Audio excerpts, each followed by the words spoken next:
Hello preschool, welcome back to Occupational Therapy. It's Miss Alyssa here. I'm here to show you what activities we are going to be doing beginning the week of March 8th, so next week. So we are going to do a St. Patrick's Day themed craft, but I didn't label it, so if you don't celebrate St. Patrick's Day, we are still going to make a pot of gold. So at least this way we get to practice drawing and cutting out a circle and a straight line, tearing to work on our bilateral integration and radial grasp, and then drawing some diagonal lines, which is a good visual motor skill. But before we do that, we're going to do a warm-up, and I always like to do a warm-up in bin number 1. We're going to work on visual perceptual skills, and letter recognition. So visual discrimination, being able to tell two letters apart, position in space, positioning the letter the right way in space, and also working on writing and recognizing your name. So we will just need for that a blank sheet of paper, any color. I'm going to use purple for this. When I was practicing, I used white, and then I realized that it shows through on the back, so it's better to use a more opaque color of paper. So all you'll need for this is scissors and a marker. So I'm going to just draw a line across the center of my paper, and then I'm going to write my name on top in big letters, and you can choose upper or lowercase, however your child is learning to write your name. So a lot of you guys out there are learning to write your name in upper and lowercase, so I'm going to do upper and lowercase. So write your name once this way, and then write it again. So you might have to do hand over hand for this with mom or dad or whoever's helping you. And then for this part, I'm not so concerned about you guys cutting. If mom or dad want to cut these apart into nice little squares, that would be helpful. So we're going to cut on the line.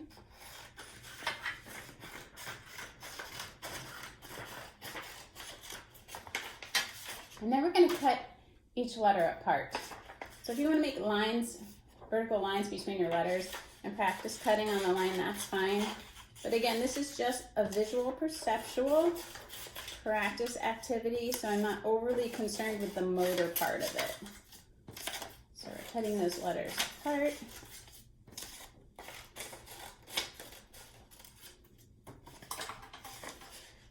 All right, so you're going to keep this top the way this part the way it looks.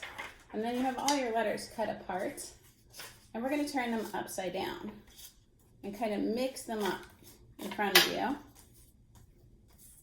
And then you're just going to randomly find a letter and tell me what letter it is, and then you're going to match it onto your name. So I picked up letter A, and that's the lowercase a, so it's at the end of my name. I'm going to place that on top of the lowercase a to match it. I'm going to pick up another letter, but I have to tell you what it is. It's an uppercase A. So we work on that letter recognition. And now we're going to work on matching it to our letter strip, or our name. I picked up an S. We're going to put that on the S. What letter is that? Y. And lowercase l. And another lowercase s. So this really works on name recognition, letter recognition, visual perceptual skills, matching, reaching, grasping. So we're working on a whole lot of skills when we do this activity. Now, if this is too easy for you, you can make this into a matching game. What I suggest doing is cutting these letters apart as well.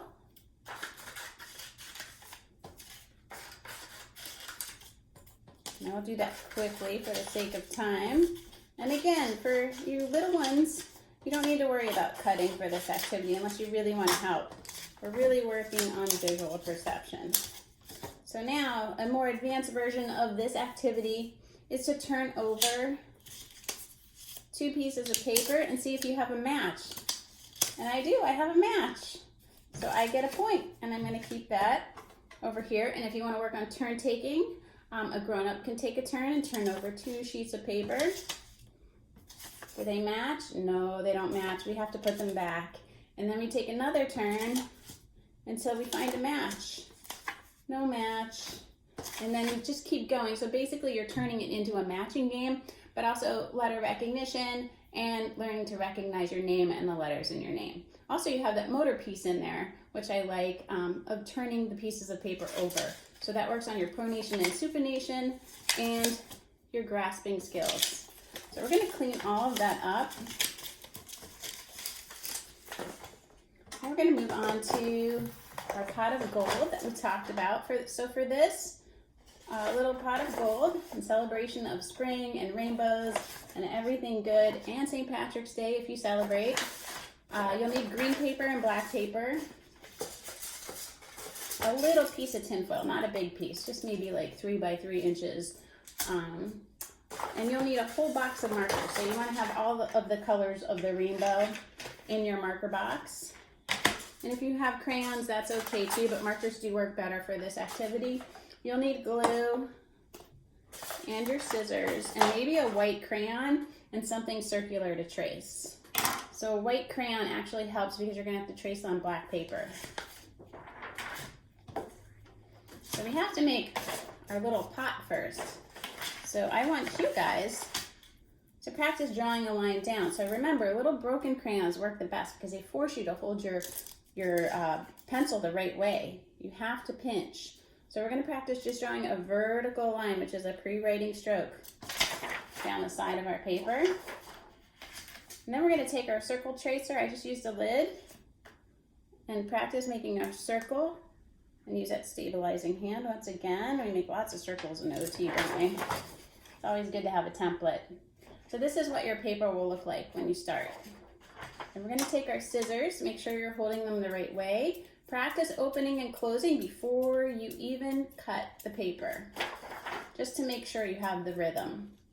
And you're holding your scissors with some good wrist extension and your thumb is in the little hole. So we're going to cut on a line, slow and steady. And then we're going to cut out our circle. So some of you guys might need an arrow to know how to get to this shape.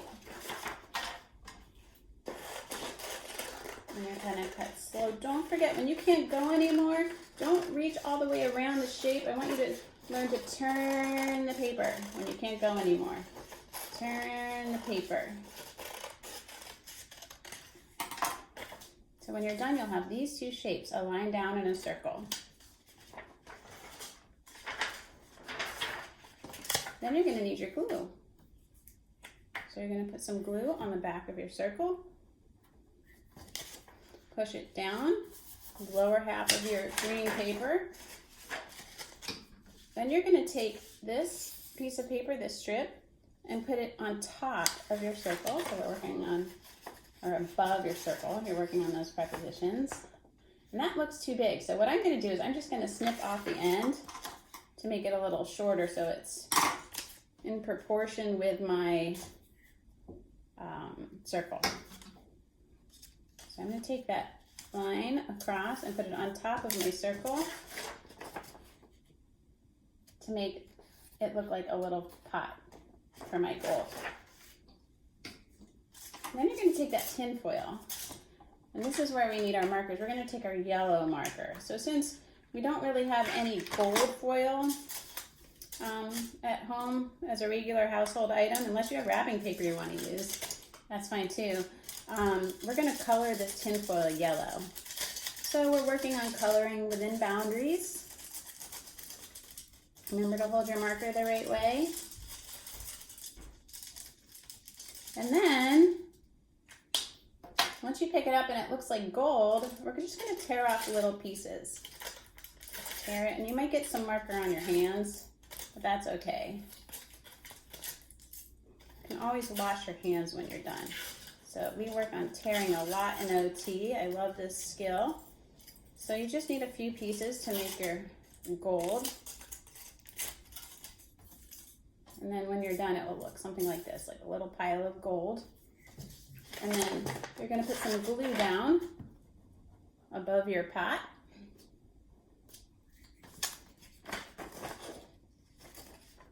And take your gold that you made and press it into the pot. Make sure the yellow side is up. Now if some of that yellow marker wears off, once we push all these on, we can go back and color them again. But I just wanted to make sure that you guys get a chance to color in boundaries. So that's why I wanted you to color first. So it looks more silver. So I'm going to take my marker and go back and color it gold again.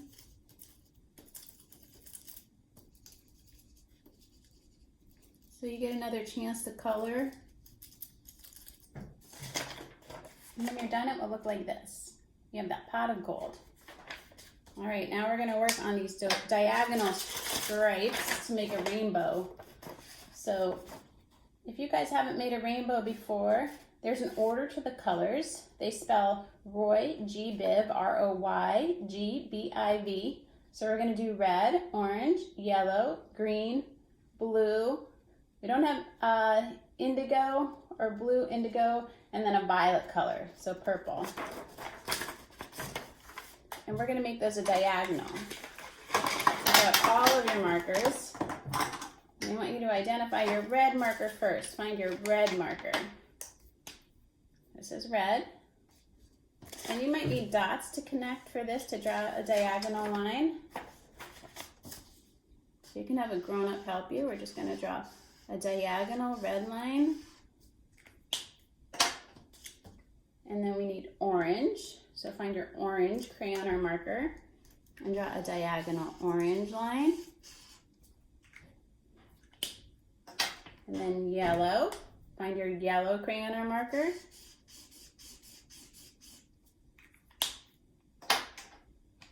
Then green. Find your green marker.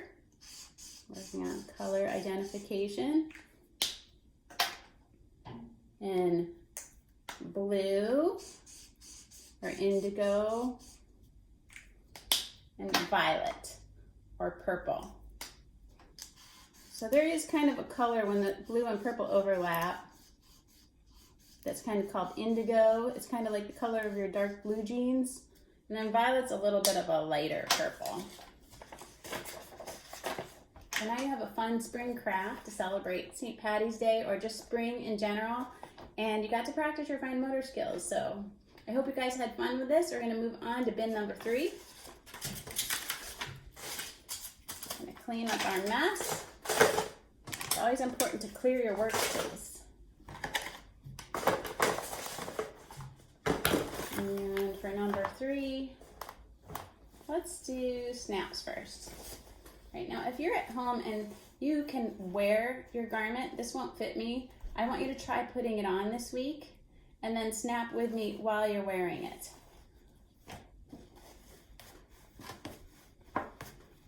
So I'm going to show you up close. Look for that little circle and find the peg. And then you're going to push that peg into the hole. You have to use your eyes for this too. And then squeeze and listen for the pop. Make sure those are lined up. Do it again. Look for that peg. Match it up to the hole. Listen for the pop. That wasn't a very loud pop. Let's do that again. Pop.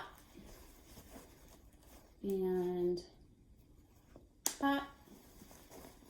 And pop. And I know I say this every week, but bubble wrap is great practice for snaps. So practice squeezing the bubble wrap. So now we're going to do buttons. So again, this week I want you guys to wear the garment if it fits you. So we're going to unbutton. So you're just going to take this little piece of fabric and pull it over the button. A lot of kids just try to pull it apart. That doesn't really work. Over, over, over. And I'm so excited to see my students saying this, but peekaboo, pull it through.